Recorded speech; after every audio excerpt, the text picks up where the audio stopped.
Hello ladies, I'm Jody Pappas. Thank you so much for joining me here on my YouTube channel. Today I am going to talk to you about how to tackle that menopausal belly.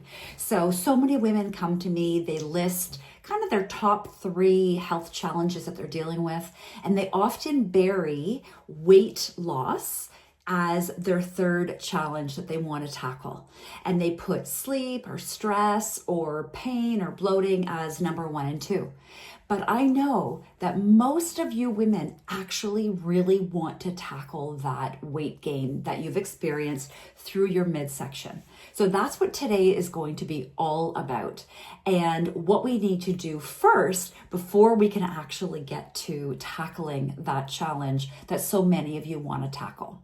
So who am I? I'm Jody Pappas. I'm a holistic nutritionist and lifestyle expert, and I help women in midlife move from seeing menopause as a barrier and instead create a blueprint for resilience through nutrition, through movement, and through non-toxic living. So are you ready to get started? Let's go. Okay, let's talk about that menopause belly, that stubborn midsection of our torso that refuses to budge no matter how clean you eat, no matter how much you move your body. And you might feel like you're doing all the things and you're ticking all the boxes. You're following the advice, maybe the advice that your friends have followed and it's worked for them, but it's just not working for you. I know it's frustrating. And I'm here to tell you that it's actually not your body betraying you all of a sudden. It's your metabolism trying to protect you. But as the founder of the Menopause Metabolism Makeover program that I offer, I'm here to tell you that there is a way for us to fire up that metabolism, and there is a way for us to combat what is happening with this midsection belly weight gain. So that's what we're going to dive in deeper today. So it's not a lack of willpower, it's all the other stuff that's going on in your body that we need to address so that we can address what the root causes are of this midsection menopausal weight gain. Okay, reason number 1 why this starts to happen to us in menopause, this midsection belly fat that we start to gain. It's because in perimenopause, our estrogen starts to drop. And back in our 20s and 30s, when we had high estrogen levels, we would actually store weight on our hips and thighs. But in perimenopause, when our estrogen starts to decline, that weight gain starts to shift to the midsection, away from our hips and thighs. Is this good news? I'm not sure. Anyways, what happens is this belly fat that we gain in the midsection, sometimes it's just appearance and it's just on the outer layers of our body. That's what we call subcutaneous fat. And then other times it's deep within us and it surrounds our organs, and that's what's called visceral fat.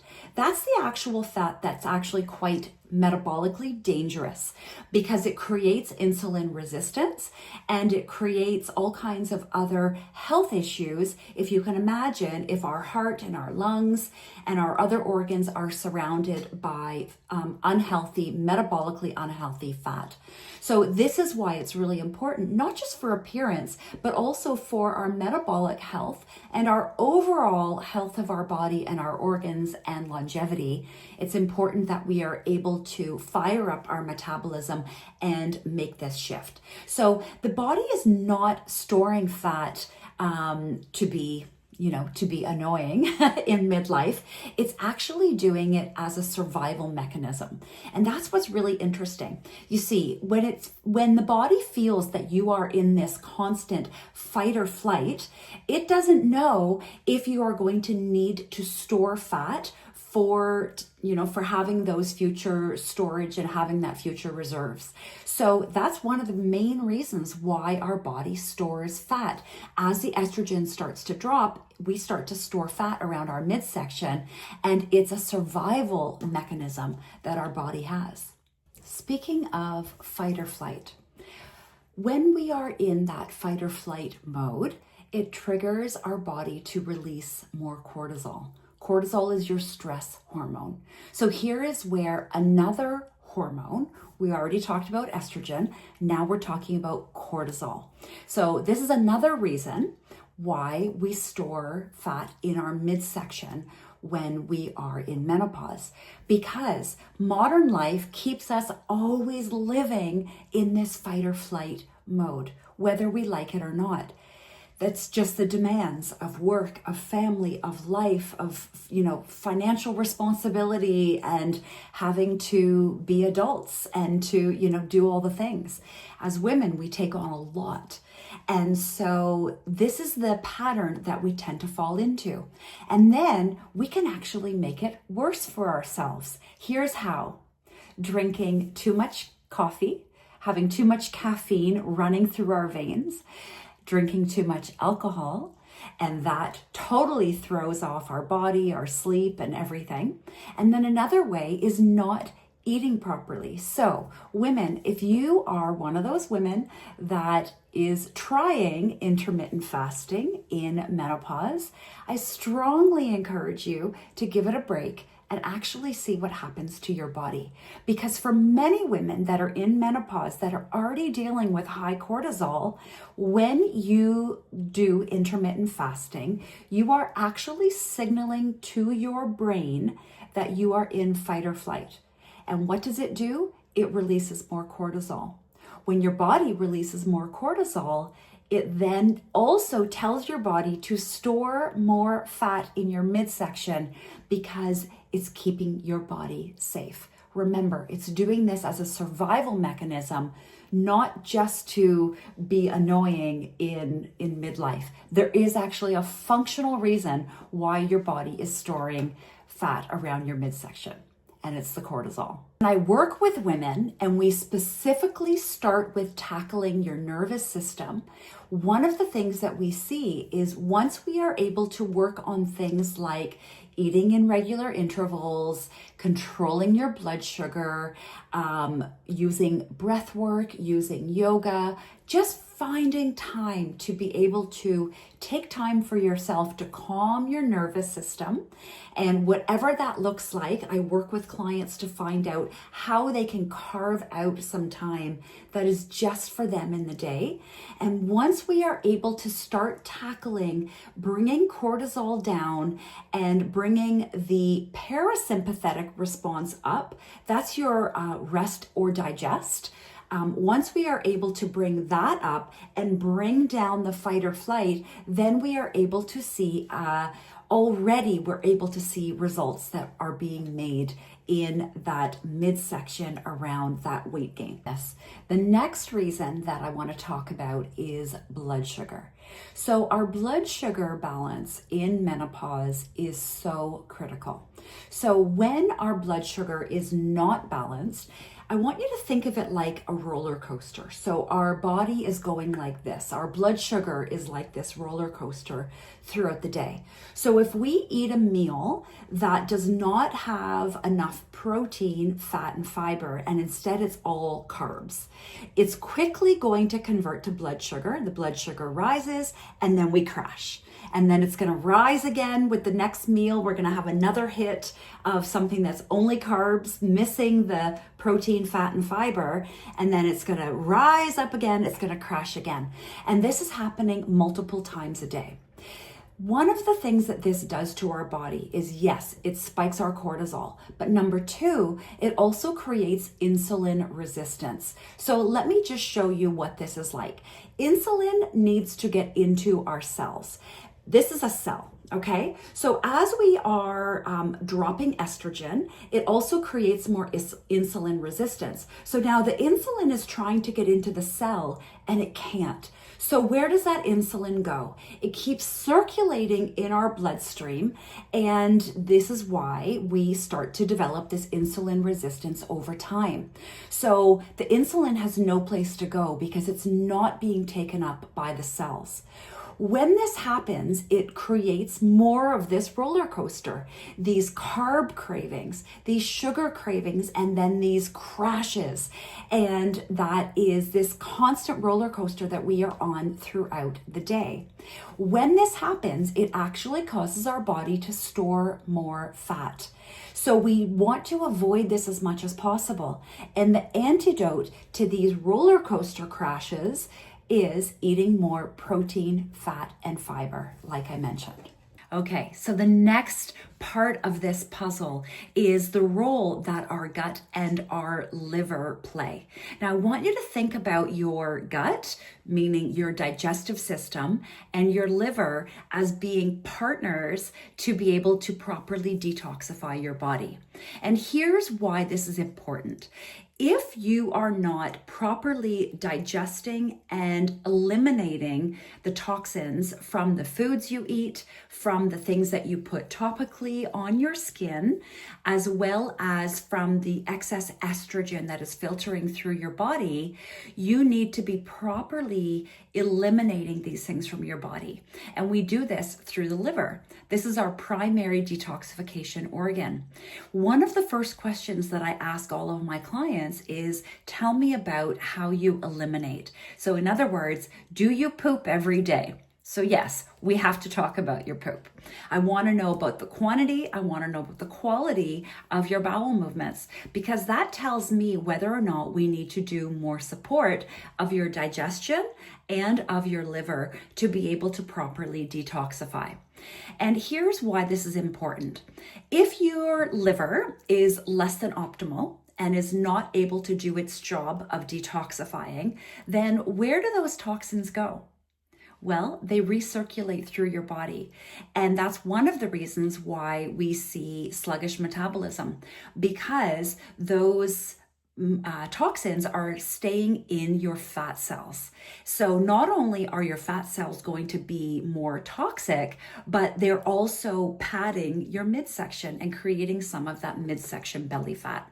So one of the things that I do is I work with my clients to be able to support better digestion, meaning eating more of the things like fibers and fruits and vegetables that are going to help you to be able to poop more regularly. And thus we are supporting the liver, we're clearing those toxins out, and we're making sure that the toxins don't get stored as fat, especially around your midsection. Okay, so far we've talked about the culprits that are all contributing to this menopausal belly fat weight gain through the midsection. We've talked about the fact that your estrogen is declining. So that's number one. It's shifting your hormones, right? And it's causing you to store more fat in your midsection. Secondly, we've talked about the cortisol connection. So we've talked about the fact that through many of the lifestyle habits that we adopt in midlife, we're actually spiking our cortisol. So things like intermittent fasting, too much coffee, alcohol, not getting enough sleep, these are all things that are stressing out our body and causing our cortisol to spike. We've talked about blood sugar and how erratic blood sugar, how that roller coaster creates more cravings in your body. And then where does that blood sugar go or the insulin when it can't get into the cells? Well, it stays circulating in your body and it gets stored as fat. We've talked now as well about the gut and the liver and the role that our good digestion and our liver health play in helping to make sure that your metabolism stays revved up and that your body is able to get rid of and detoxify those toxins so that they don't get stored as excess fat in your body. So we've talked about all of these things. So now what is the solution? How do we actually make sure that we are doing all the right things? So first and foremost, I'm going to tell you, we need to tackle your stress. We need to calm your nervous system. We need to make sure that you have more resiliency to be able to deal with the stresses that life throws your way.